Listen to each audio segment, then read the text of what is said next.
नमस्कार, खबर उत्तर प्रदेश में आप सभी का स्वागत है। मैं हूं आपके साथ गरिमा बाजपेयी। रुक करेंगे खबरों की ओर, उससे पहले एक नजर आज की बड़ी खबरों पर डालेंगे।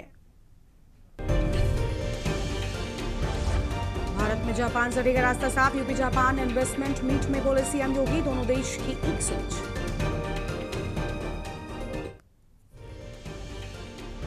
यूपी पंचायत चुनाव पर दाखिल याचिका पर सुनवाई। पंचायत चुनाव की मांग वाली याचिका पर आज सुनवाई। इलाहाबाद हाईकोर्ट में मामले की होगी महत्वपूर्ण सुनवाई। कानपुर में केडीए के 2 कर्मचारियों पर बड़ी कार्रवाई। चपरासी और माली सेवा से बर्खास्त। बेसमेंट खुदाई की सूचना नहीं देने का आरोप। कार्रवाई से विभाग में हड़कंप मचा। मुरादाबाद में तेंदुए के आतंक से दहशत। चारा लेने गई महिला पर तेंदुए का हमला। हमले में घायल दूसरी महिला की मौत। ग्रामीणों में भारी आक्रोश। अयोध्या के 4 पुलिस वालों को वसूली पड़ी भारी। 4 लाख की रिश्वत लेने पहुंचे राजस्थान के सीकर। एफआईआर के बाद अरेस्ट। एसएसपी ने किया सस्पेंड। यूपी के कई जिलों में भारी बारिश की चेतावनी। 20 अगस्त तक सक्रिय रहेगा मानसून। आईएमडी ने जारी किया नया अलर्ट। आप देख रहे हैं के न्यूज, खबरों का सारथी। रुक करेंगे खबरों की ओर। लखनऊ से खबर है, यूपी पंचायत चुनाव पर दाखिल याचिका पर सुनवाई। पंचायत चुनाव की मांग वाली याचिका पर आज सुनवाई की बात सामने आई है। इलाहाबाद हाईकोर्ट में मामले की होगी महत्वपूर्ण सुनवाई। समयावधि बीतने का हवाला देकर दाखिल हुई याचिका। ग्राम प्रधानों को प्रशासक बनाए जाने के फैसले को चुनौती की बात सामने आई है। बड़ी जानकारी लखनऊ से आपको हम बता रहे हैं।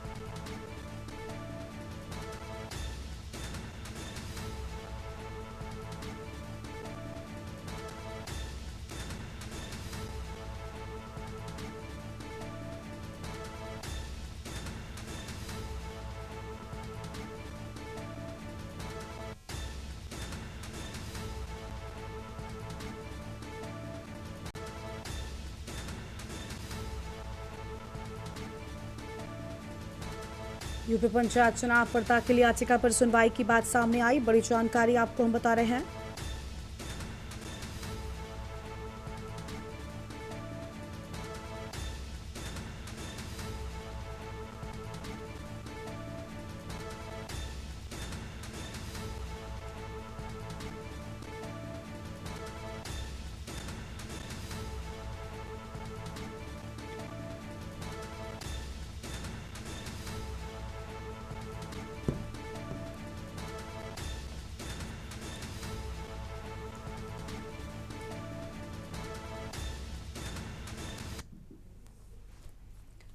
उत्तर प्रदेश और जापान के बीच औद्योगिक साझेदारी को नई गति देने के लिए बुधवार को नई दिल्ली के ताज पैलेस में यूपी जापान इन्वेस्टमेंट मीट 2024 का high level CEO round table सत्र आयोजित हो रहा है।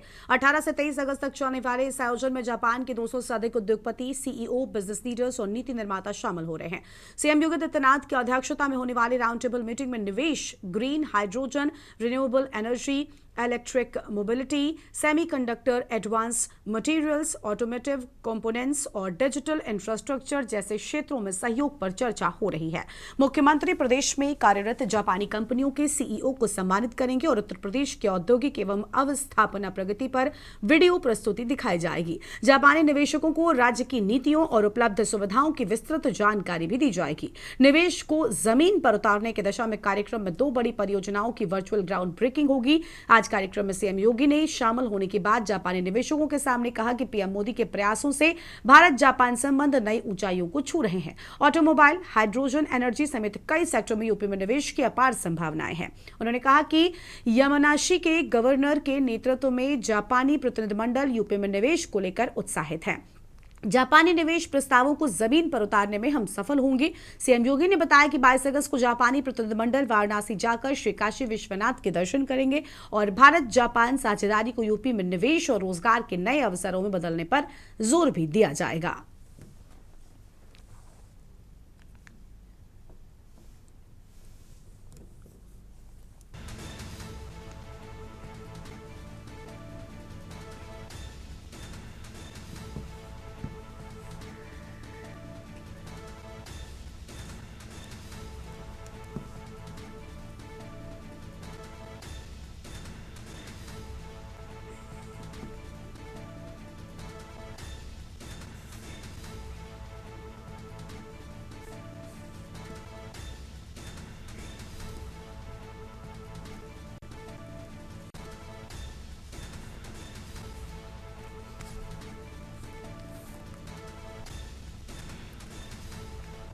औरैया जिले के बहुचर्चित पंचमुखी हनुमान मंदिर दोहरे हत्याकांड में आज 19 अगस्त 2026 को फैसले का दिन है। करीब 6 साल 5 महीने से चल रहे इस मामले में विशेष एमपी एमएलए कोर्ट के न्यायाधीश विनय कुमार सिंह, पूर्व सपा एमएलसी कमलेश पाठक समेत आरोपियों के खिलाफ चल रहे दोहरे हत्याकांड, जानलेवा हमले और आमसाख से जुड़े मामलों में फैसला सुनाएंगे। फैसले के लिए सभी संबंधित आरोपियों को जेल से अदालत में पेश किए जाने की तैयारी है। शहर के नारायणपुर मोहल्ला सदर पंचमुखी हनुमान मंदिर परिसर में 15 मार्च 2020 को दिन दहाड़े हुई गोलीबारी में अधिवक्ता मंजुल चौबे और उनकी चचेरी बहन सुधा चौबे की गोली लगने से मौत हो गई थी। घटना के बाद पूरे जिले में सनसनी फैल गई थी। पुलिस ने मामले में पूर्व एमएलसी कमलेश पाठक, उनके भाई पूर्व ब्लॉक प्रमुख संतोष पाठक, रामू पाठक समेत कुल 11 लोगों को आरोपी बनाया था। मामले की पृष्ठभूमि में पंचमुखी मंदिर के पास स्थित जमीन को लेकर विवाद सामने आया था। उपलब्ध विवरण के मुताबिक कमलेश पाठक और मंजुल चौबे पहले करीबी रहे थे, लेकिन समय के साथ दोनों के बीच दूरी बढ़ गई। जमीन के वर्चस्व को लेकर विवाद बढ़ने के बाद दोनों पक्ष आमने सामने आ गए थे। 15 मार्च 2020 को इसी विवाद के दौरान मंदिर परिसर में फायरिंग हुई, जिसमें मंजुल चौबे और सुधा चौबे की मौत हो गई।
प्रयागराज में भीषण जलभराव पर इलाहाबाद हाईकोर्ट ने स्वतः संज्ञान लिया। जलभराव के चलते शहर के निचले इलाकों में जनजीवन प्रभावित होने के साथ व्यापारिक गतिविधियों और न्यायिक कार्यों पर भी असर पड़ा। मामले की सुनवाई के दौरान हाईकोर्ट ने प्रयागराज के जिलाधिकारी और नगर आयुक्त को व्यक्तिगत रूप से तलब किया। कोर्ट ने सवाल किया कि शहर के निचले इलाकों में जलभराव रोकने के लिए पहले से प्रभावी उपाय क्यों नहीं किए गए। हाईकोर्ट ने नगर विकास एवं नियोजन विभाग के सचिव को कल तक हलफनामा दाखिल करने का आदेश दिया है और कोर्ट ने जलभराव की समस्या को गंभीरता से लेते हुए अधिकारियों से अब तक किए गए इंतजामों और भविष्य में जलभराव रोकने की कार्य योजना पर जवाब भी मांगा है।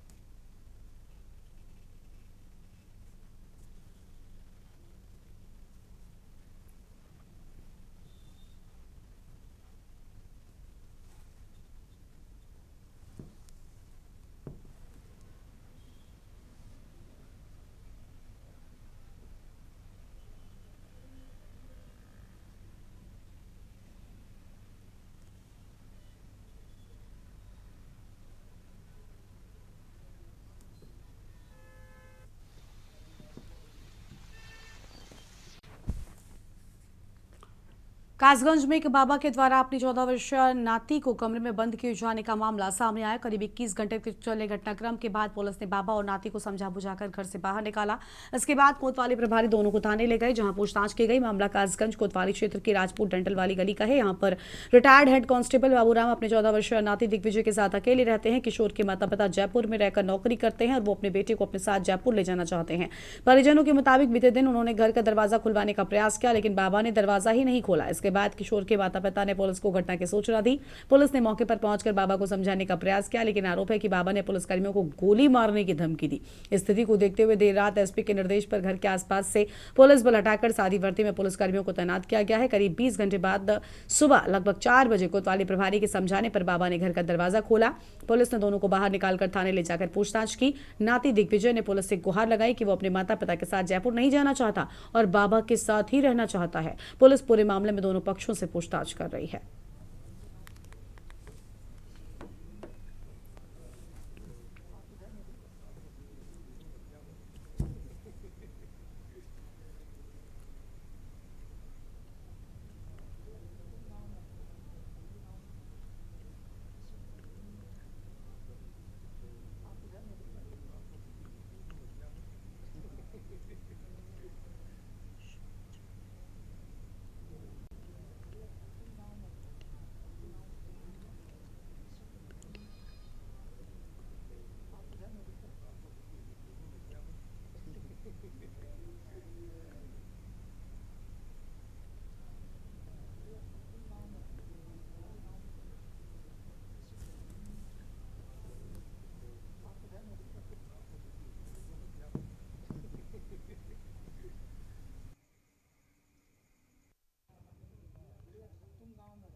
लखनऊ में यूपी SSSC फार्मासिस्ट एलोपैथिक भर्ती को लेकर अभ्यर्थियों ने सीटें बढ़ाने की मांग उठाई है।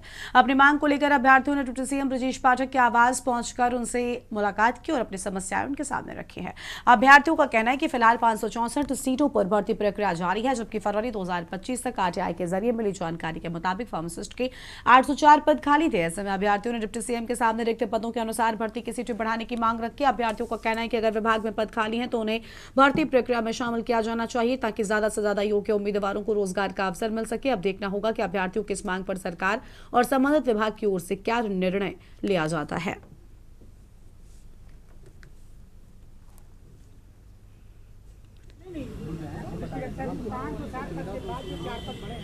वो ऑलरेडी कॉलेज के ही पद हैं जो हम अभी एक काम करो, आराम से कमरे में बैठो, चालान पॉइंटर बनाओ कि क्या क्या बात हमें रखनी है मीटिंग। आज ही बात दोबारा भी करेंगे और तुम्हारे सामने हमने कहा भी है। जी सर, इनका लिख लो। कोई बच्चा सरकारी है? जी जी। कोई सरकारी कर्मचारी कौन है? शैलेंद्र श्रीवास्तव। आइए आप पॉइंटर लिख लो, क्या क्या बात जो 4 पद बड़े हैं वो ऑलरेडी कॉलेज के ही पद हैं जो हम अभी एक काम करो, आराम से कमरे में बैठो, चालान पॉइंटर बनाओ कि क्या क्या बात हमें रखनी है मीटिंग। आज ही बात दोबारा भी करेंगे और तुम्हारे सामने हमने कहा भी है। आप अभी बात बता मेरी बात सुनो पहले। हमने 5 महीने के सामने DG हेल्थ और प्रमुख सचिव अमित से बात की और हमने कहा कि हमारी सहमति है, कुछ भी रास्ता निकालो, बच्चों की मदद करो। विधिक दृष्टि जो भी संभव होगा हम पूरी मदद करेंगे। इनका ये आग्रह था कि हम बाहर से आप लोगों से मिलने, आप लोग आए हो, आपका सम्मान है, हम पूरी मदद करेंगे। जो भी मेरे हाथ में ताकत दी है जिस सरकार की तरफ से हम पूरी मदद करेंगे। 2 लाइन का आज भाई सुन लिया तुमने, अंदर जो बताया नहीं, एक अलग बात है। वहाँ से भूल कर नहीं 5 और 7 पद के बाद जो 4 पद बड़े हैं वो ऑलरेडी कॉलेज के ही पद हैं जो हम अभी एक काम करो, आराम से कमरे में बैठो, चालान पॉइंटर बनाओ कि क्या क्या बात हमें रखनी है मीटिंग। आज ही बात दोबारा भी करेंगे और तुम्हारे सामने हमने कहा भी है। जी सर, इनका लिख लो। कोई बच्चा सरकारी है? जी जी। कोई सरकारी कर्मचारी कौन है? शैलेंद्र श्रीवास्तव। आइए आप पॉइंटर लिख लो, क्या क्या बात जो 4 पद बड़े हैं वो ऑलरेडी कॉलेज के ही पद हैं जो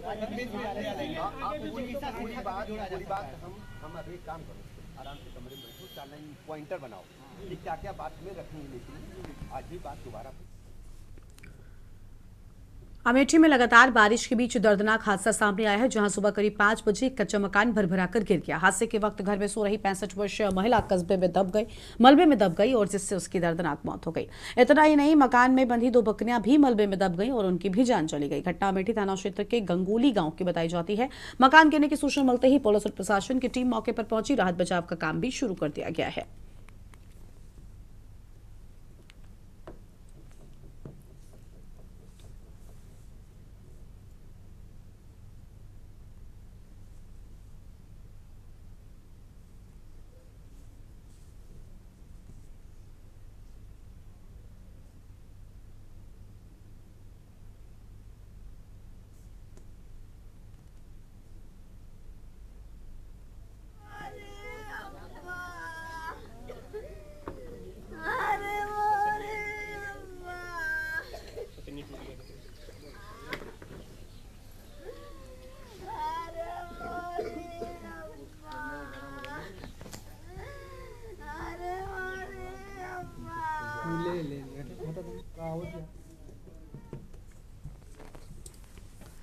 बाराबंकी में बारिश ने गांव में विकास कार्यों की जमीनी हकीकत पर सवाल खड़े कर दिए हैं। त्रिवेदीगंज के ख्वाजापुर गांव में नल की सफाई और सामुदायिक शौचालय की व्यवस्था बदहाल नजर आ रही है। ग्रामीणों का आरोप है कि विकास योजनाएं कागजों तक सिमट कर रह गई हैं। नल के आसपास गंदा पानी और जल भराव है, जिसके चलते आंगनबाड़ी जाने वाले छोटे छोटे बच्चों को पानी से होकर गुजरना पड़ रहा है। रास्ते में पानी भरने से ग्रामीणों को भी रोजाना भारी परेशानी का सामना करना पड़ रहा है। तो वहीं ग्राम पंचायत का सामुदायिक शौचालय भी बदहाली की तस्वीर पेश कर रहा है। परिसर में झाड़ियां उगी हैं और ग्रामीणों के मुताबिक यहाँ सांप बिच्छू का भी खतरा बना रहता है। आरोप है कि नियमित शौचालय की सफाई नहीं हो रही, जिसके चलते लोगों को मजबूरी में करीब 1 किलोमीटर दूर जाना पड़ता है।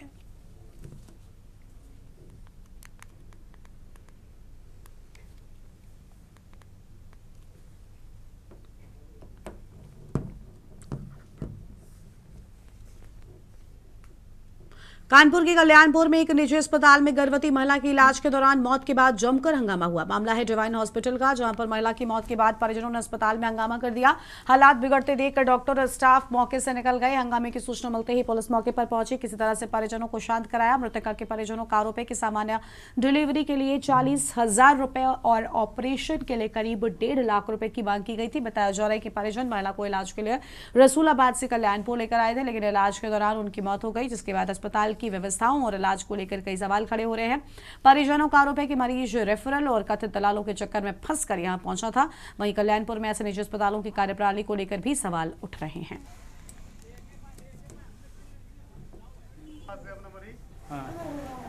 यहाँ पे एक लोगों ने बताया कि ये डिवाइन अच्छा हॉस्पिटल है, हमें इसके बारे में कोई जानकारी नहीं थी।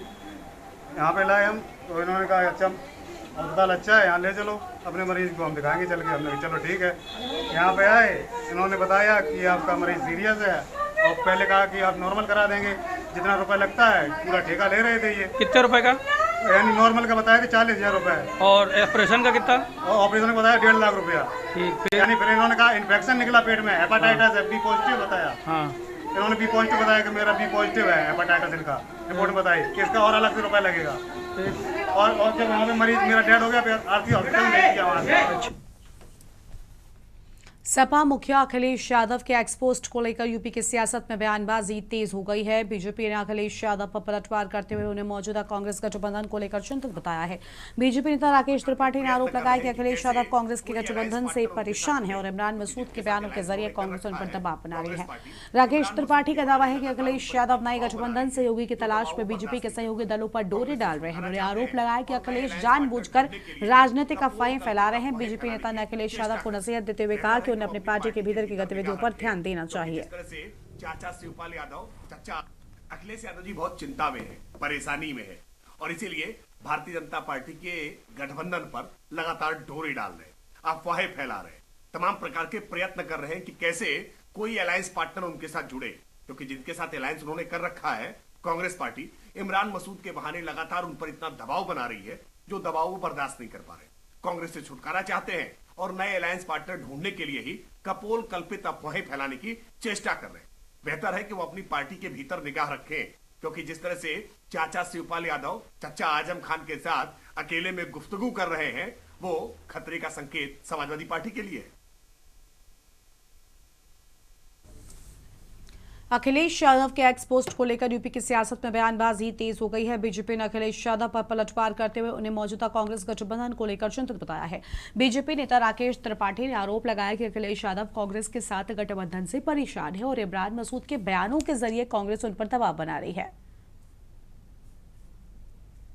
तो भी कार्यकर्ता हम लोग पास आने से डरेगा, हम लोग का काम नहीं करेगा। अगर छोटी मोटी बात पे कार्यकर्ता छोटी छोटी बात पे कार्यकर्ता अगर मंडल अध्यक्ष, जिले के पदाधिकारी की पुलिस या पुलिस कोई भी कर्मी, दरोगा, इंस्पेक्टर नहीं सुनेंगे तो फिर हम लोगों के साथ में कैसे कार्यकर्ता है। और पवन पांडे जी ने बिल्कुल ही हम लोग का बिल्कुल मनोबल तोड़ने के लिए वक्तव्य किया, क्योंकि अखिलेश यादव बार बार कहते रहते हैं कि जब हमारी सरकार आएगी तो सभी मुकदमे हटा दिए जाएंगे और पुलिस भी सुनेगी, सबकी सुनेगी। लेकिन भाई साहब, इतना आपसे मेरा रिक्वेस्ट है, हम लोग कोई गलत अगर पैरवी करते हैं तो पुलिस आपसे शिकायत करे, कप्तान साहब से शिकायत करे, हम लोग को अभिभावक है, हम लोग को डांट भी सकते हैं। लेकिन अगर लड़ाई झगड़ा अगर दो पक्षों में हो गया है तो समझौता चाहते हैं, अगर किसी कोई बूथ अध्यक्ष कहीं जा।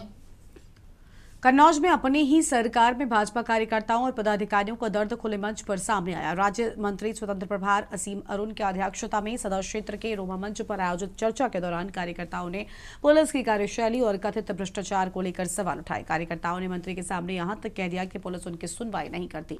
उन्होंने सवाल किया कि अगर पुलिस कार्यकर्ताओं की ही नहीं सुनेगी तो आखिर कार्यकर्ता पार्टी के साथ क्यों नहीं। मंत्री के सामने पुलिस विभाग में कथित भ्रष्टाचार का मुद्दा उस वक्त और गर्मा गया जब कार्यकर्ताओं ने कहा कि विवाद के बाद आपसी समझौते में भी पुलिस कथित तौर पर 2,000 रुपए की खुशी ले लेती है। और वहीं कार्यकर्ता ने मिट्टी खनन को लेकर भी पुलिस पर गंभीर आरोप लगाया है। हम लोग का बिल्कुल मनोबल तोड़ने के लिए वक्तव्य किया, क्योंकि अखिलेश यादव बार बार कहते रहते हैं कि जब हमारी सरकार आएगी तो सभी मुकदमे हटा दिए जाएंगे और पुलिस भी सुनेगी, सबकी सुनेगी। लेकिन भाई साहब, इतना आपसे मेरा रिक्वेस्ट है। अगली खबर का रुख करते हैं। गाजीपुर से खबर है, जहां पर सैदपुर थाना क्षेत्र से लापता हुए छात्र को वाराणसी से बरामद किया गया। पुलिस ने लापता छात्र को वाराणसी सिटी रेलवे स्टेशन पर टहलते हुए बरामद किया। छात्र गाजीपुर के सैदपुर थाना क्षेत्र के हसनपुर डगरा गांव की पुलिया से कल लापता हुआ था। छात्र के लापता होने के बाद परिजनों ने छात्र के अपहरण की आशंका जताई थी। छात्र की तलाश में जुटे पुलिस टीमों ने सीसीटीवी कैमरों की फुटेज के जरिए छात्र के वाराणसी में होने की लोकेशन पता लगाई और रेलवे स्टेशन से उसे बरामद किया। 26 को थाना सैदपुर पर शिवशंकर यादव निवासी ग्राम डेरा कला के द्वारा एक सूचना दी गई, जिसमें उनके द्वारा ये बताया गया कि उनके भाई के बेटे कुलदीप यादव, जिसकी उम्र लगभग 16 वर्ष है, वो उसकी साइकिल लावारिस हालत में मिली है और वो कहीं मिल नहीं रहा है। इसी सूचना पर तत्काल पुलिस के द्वारा अभियोग पंजीकृत किया गया। पुलिस के द्वारा विभिन्न टीमें बनाई गई इस बालक की छानबीन के लिए और पुलिस ने इसमें मैनुअल इनपुट और टेक्निकल इनपुट का सहारा लेते हुए इसमें तुरंत इसकी संभावित जगहों पे छानबीन करना शुरू किया। इसी के क्रम में पुलिस को यह जानकारी हुई कि इसकी लोकेशन बनारसी सिटी पे हो सकती है। अमरोहा में 3 साल की बच्ची उस समय लापता हो गई जब बच्ची अपनी दादी के साथ रिश्तेदारी में गई थी। सूचना मिलते ही पुलिस मौके पर पहुंची, मामले की जानकारी ली और बच्चे की तलाश शुरू की। पुलिस सीसीटीवी फुटेज खंगाल रही है। बच्ची मायरा का अभी तक कोई सुराग नहीं मिला। पुलिस ने अपहरण का मुकदमा दर्ज कर लिया है। मामला डिडौली कोतवाली क्षेत्र का है।